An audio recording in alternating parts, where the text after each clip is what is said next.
নমস্কার বন্ধুরা, আমি দিয়া সিনা চলে এসেছি আপনাদের কাছে জ্যোতিষশাস্ত্রের আলোচনা নিয়ে। আমাদের জন্মকুণ্ডলিতে বিশেষভাবে প্রত্যেকটি প্ল্যানেটের একটা বিশেষ বিশেষ প্রভাব রয়েছে। মানে আপনার কুণ্ডলিতে যোগকারক বা মারক যে কোনো প্ল্যানেটই থাকুক না কেন, কিন্তু আমাদের শরীরের মধ্যে দিয়ে কিন্তু প্রত্যেকটা প্ল্যানেটের একটা তত্ত্ব রয়েছে বিশেষভাবে, এবং সেই প্ল্যানেটের যদি ব্যালেন্স যদি আপনার নিজের মধ্যে যদি ঠিক না থাকে, তাহলে দেখবেন খুব সমস্যা কিন্তু মানুষ চলে আসে। এবং সেক্ষেত্রে আমি যেটা আজকে বিশেষভাবে আলোচনা করব আপনাদের জন্য, বিশেষভাবে বৃহস্পতি গ্রহকে নিয়ে। বৃহস্পতি যিনি হচ্ছেন সন্তানের কারক, জ্ঞানের কারক, পাশাপাশি আমাদের যে অর্থ ইনকাম সেটাও কিন্তু বৃহস্পতির অবদান। তাই বৃহস্পতি যদি আপনাদের জন্মকুণ্ডলিতে যদি সঠিকভাবে ঠিকঠাক ব্যালেন্সে যদি না থাকে, তাহলে আপনাদের জীবনের ক্ষেত্রে কিন্তু আর্থিক প্রবলেম বিশেষভাবে দেবে। এবং আর্থিক প্রবলেমটা একমাত্র উপায় একটাই, যদি আপনি আপনার জন্মকুণ্ডলিতে দেখেন যদি বৃহস্পতি যদি ঠিকঠাক না থাকে, তাহলে বিশেষভাবে আপনি বৃহস্পতির জন্য কিছু রেমেডি আপনারা করুন। তাহলে দেখবেন অবশ্যই এই রেমেডিটা আপনাদের জীবনের ক্ষেত্রে বিশেষভাবে প্রভাবশালী হবে। আমাদের জন্মকুণ্ডলিতে বৃহস্পতির একটা বিশেষ অবদান রয়েছে, এবং বৃহস্পতি যদি কোনো কারণে যদি পীড়িত থাকে, এবং সেক্ষেত্রে আমাদের জীবনে কিন্তু একটা বিশেষ সমস্যা চলে আসে। বিশেষভাবে আর্থিক সংগতি, আর্থিকের অবনতি, যাকে বলা যায় মানুষ ইনকাম করছে কিন্তু সেই অনুযায়ী কিন্তু তার আর্থিক সঞ্চয় হচ্ছে না, এবং আর্থিক দিক থেকে যে সমস্যাটা সেটা বিশেষভাবে যদি বৃহস্পতি কোনো কারণে আপনার জন্মকুণ্ডলিতে যদি পীড়িত থাকে বা রাহুগ্রস্ত থাকে, কিংবা বৃহস্পতি যদি কোনো কারণে বলবান না থাকে, তাহলে কিন্তু দেখবেন আপনাদের জীবনের ক্ষেত্রে অনেক দুর্যোগ সময় কিন্তু চলে আসে। এবং সেই সাপেক্ষে আমি কিছু রেমেডি বৃহস্পতির জন্য আপনাদের কাছে রেখেছি। যাদের জন্মকুণ্ডলীর ক্ষেত্রে বৃহস্পতির যোগ কারক, কিন্তু বৃহস্পতির অবস্থান যদি ঠিকঠাক পজিশনে না থাকে, যদি 6, 8, 12 এই স্থানে যদি থাকে, তাহলে অতি অবশ্যই কিন্তু বৃহস্পতির রেমেডি করা প্রয়োজন। এবং বৃহস্পতির রেমেডির মানে এই নয় যে আপনি প্রখ্রাজ পড়ে নেবেন।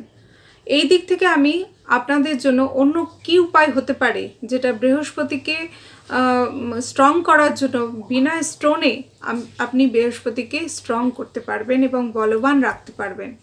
তার জন্য বিশেষ উপায় হচ্ছে বৃহস্পতির স্বরূপ, যেটা হচ্ছে কলা গাছ। এবং কলা গাছ হচ্ছে শুধু বৃহস্পতি নয়, স্বয়ং বিষ্ণুরও স্বরূপ।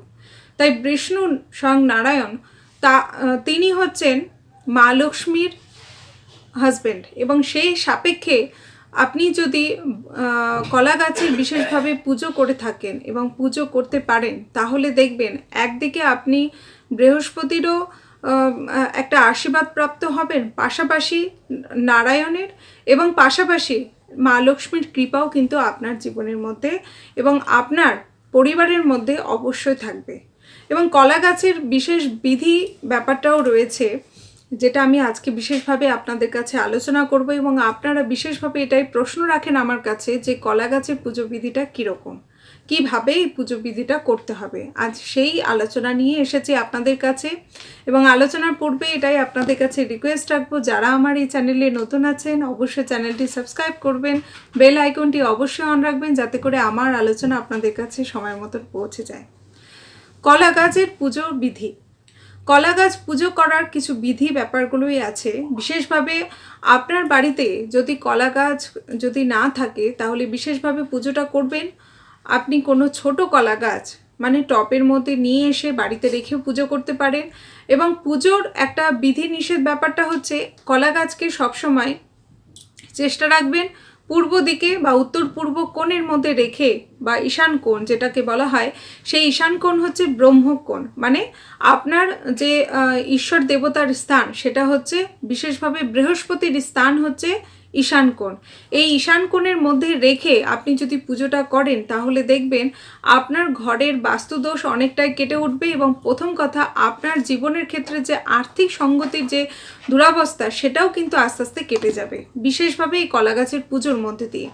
পুজোটা কি করতে হবে, আপনি একটা হলুদ বস্ত্র পরিধান করবেন এবং পাশাপাশি হলুদ মিশ্রিত জল একটা ঘটির মধ্যে নেবেন, হলুদ মিশ্রিত জল, এবং সেটা পাশাপাশি চানা ডাল, যেটা ছোলার ডাল আমরা বলি, কাঁচা ছোলার ডাল, সেটাকে ভিজিয়ে রাখবেন এবং সেই ভিজানো ডাল আপনি একটা কলা পাতার মধ্যে রেখে এবং অল্প সামান্য গুড় সেটা ভোগ নিবেদন করবেন, এবং সাথে রুলি, যেটা আমরা সুতো বলি, সেই সুতোটা আপনি হলুদ সুতো যদি পেয়ে যাবেন মার্কেটে, বা যদি নাও থাকে তাহলে আপনি সাদা সুতোর মধ্যে হলুদ মাখিয়ে সেটা বৃহস্পতি দেবকে উদ্দেশ্য করে এবং কলা গাছকে পরিয়ে দিতে হবে। এবং নিজের মনের মধ্যে এটা যেটা আপনার প্রার্থনা, বিশেষভাবে বৃহস্পতি দেবকে স্ট্রং করার জন্য, আপনার কুণ্ডলীর বৃহস্পতির অবস্থান যদি যেই পজিশনে থাকুক না কেন সেটা যদি খারাপ প্রভাবও দেয়, তো সেক্ষেত্রে ব্যালেন্স আনার জন্য বৃহস্পতি দেবকে পুজো করা ভীষণভাবে প্রয়োজন। এবং আরেকটা করতে হবে কি, যখন আপনার পুজো শেষ হয়ে যাবে, পুজো শেষের পাশাপাশি আপনাকে কিন্তু অন্তত হলেও 3 বার নতুবা 7 বার সেটা বৃহস্পতি দেবকে স্মরণ করে কলা গাছকে অ্যান্টি ক্লকওয়াইজ আপনাকে সেটা করতে হবে, মানে ঘুরে ঘুরে প্রণাম করতে হবে। আরেকটা যেটা করতে হবে, বৃহস্পতি দেবের যখন পুজো করা হয়ে যাবে, আপনি কি করবেন, বৃহস্পতি দেবেরকে স্মরণ করে আপনি কলা গাছের সামনে 108 বার ওম ব্রিং বৃহস্পতাই নমঃ এই মন্ত্রটা 108 বার, খুব বেশি হলে 108 বার, যদি 108 বার না করতে পারেন অন্তত 11 বার কিংবা 51 বার আপনি কলা গাছের সামনে বসে অবশ্যই আপনি জপ করবেন। দেখবেন এইটা করে দেখুন। আর একটা যেটা বিশেষভাবে, সেখানে কলা গাছের সামনে ঘিয়ের প্রদীপ দেবেন, কারণ ঘি আমাদের ভীষণভাবে একটু শুভ বলা হয়, এবং ঘিয়ের প্রদীপ জ্বালানোটা বৃহস্পতি দেবকে স্মরণ করা, এবং বিভিন্ন যজ্ঞের ক্ষেত্রে কিন্তু ঘিটাকে বিশেষভাবে প্রয়োগ করা হয়, এবং যেটা ব্রহ্মদেবকেও স্মরণ করা হয়, এবং সেই সাপেক্ষে ঘিয়ের প্রদীপটাই জ্বালানোটা সবথেকে ভালো।